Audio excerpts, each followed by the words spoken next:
Did you know one of the prettiest waterfalls in Japan is just outside of Osaka? This is Mino Falls.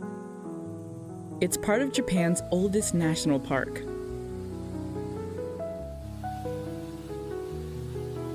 Surrounded by lush forest and only 40 minutes away from Umeda Station.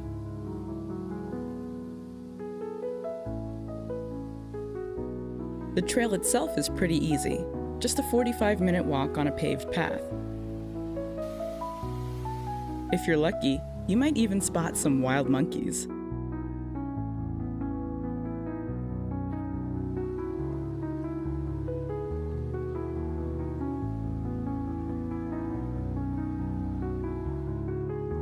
Whether you're into hiking, nature, or just want a break from the city, Mino Falls is such a hidden gem.